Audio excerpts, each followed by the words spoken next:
Mayroon tayong mga Pilipino at ang mindset ng mga Chinese. Malaking pagkakaiba po. Yun po ang ating ibablog ngayon. Para makakuha po kayo ng napakahalagang impormasyon dito sa aking sasabihin kasi napanood ko po ito. Gusto ko pong i-share sa inyo ng press pa. Kapapanood ko lang kaya press pa yung utak ko para ma-share ko ng buong buo sa inyo. Ang mga Chinoy, sila ay mayayaman. Tayo ay nananatiling nandito lang sa baba. Bakit? Kasi yung mindset natin, kapag nagkaroon tayo ng budget, ng pera, dahil tayo ay nag-iipon, kasi may mga trabaho, masisipag ang mga Pinoy, hindi ba? Pero ang nakapagtataka, mananatili tayong nasa baba at hindi natin mapantayan yung mga Chinoy, yung mga Chinese. Kasi tayong mga Pinoy, kapag nagkaroon tayo ng pera, kung ano-anong napasok dito sa ating mga isip, bibili tayo ng gadget, bibili tayo ng TV, bibili tayo ng kung ano-anong mamahaling bagay na magpapasaya sa atin. Pero ang hindi natin alam, dapat pala ay nilalagay natin sa assets. Nagsisimula tayo ng business para yung business ay lumalago. Hindi yung puro gala tayo, puro travel. Kapag kaya natin mag-travel, travel tayo kung saan-saan. Kaya nauubos ang ating pera. Samantalang ang mga Chinoy, kapag nagkaroon sila ng pera, ilalagay nila sa mga assets nila. Yung assets nila ay continuous na nag-grow. Lumalaki yung kita, lumalaki yung dollars. Kaya ang mga Chinoy, ayan, mayayaman at tayo ay naiiwan. Yun po ang pinaka-mindset nila. Ang business nila ay yung priority niya, yung assets, yung pera, inilalagay nila sa assets. Kahit na maglagay ka, halimbawa mag-open ka, may maliit kang business, mag-open ka ng ganito, ng business na lumalaki. Kapag okay na yung business, mag-open ka ulit ng panibagong assets mo. Doon po tayo maaaring makapantay sa mga Chinese. Kasi yun po ang kanilang ginagawa. Kapag nagkaroon sila ng kaunting pera, ilalagay nila sa assets. Hindi sila kung saan-saan pumupunta, kung saan-saan nagliliwaliw, namamasyal, kung saan-saan.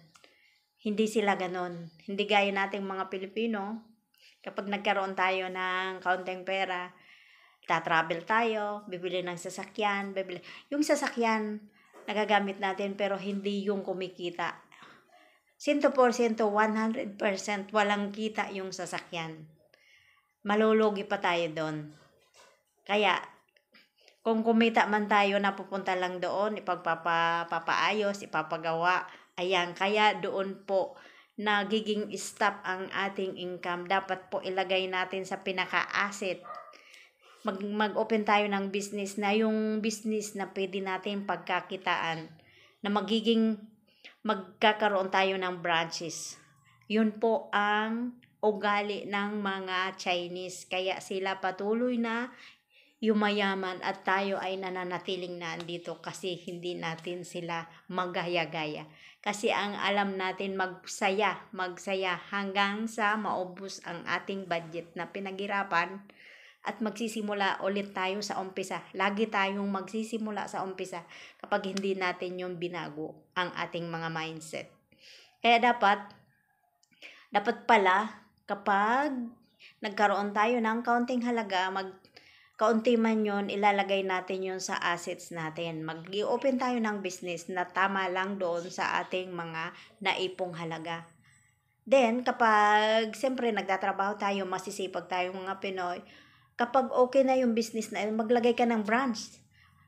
Another business, open ka ng another business para mas lumago yung kita at dumating yung time na panahon na tayo ay hindi na makapagtatrabaho, ay magiging for good na tayo, ay hindi tayo mahihirapan. Kaya yun po ang aking natutunan doon sa aking napanood.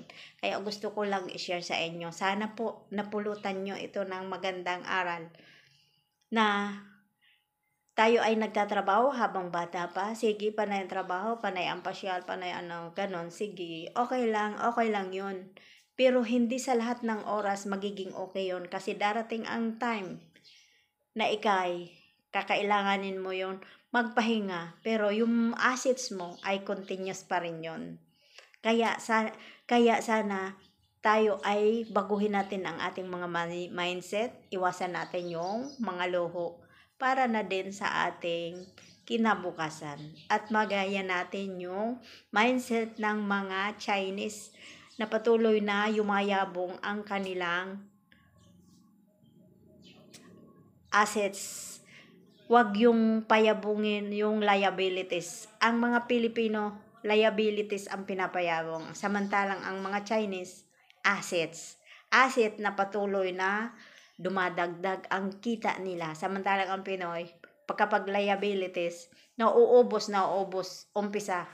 Start over again lang lagi. Kaya, sana guys, nagkaroon ako ng kaunting impormasyon na ibinigay ko sa inyo at mabago natin ang ating mga mindset at sa pagdating ng araw baka hindi na tayo mahuli at mapantayan na natin ang mga Chinese sa kanilang kayamanan at hindi sa mapantayan ng pero makaangat-angat naman tayo sa pamamagitan ng paglalagay ng ating mga assets, hindi puro liabilities lang ang ating kinukuha. Magpundar, mag-open ng business para sa ating kinabukasan. Yan lang guys.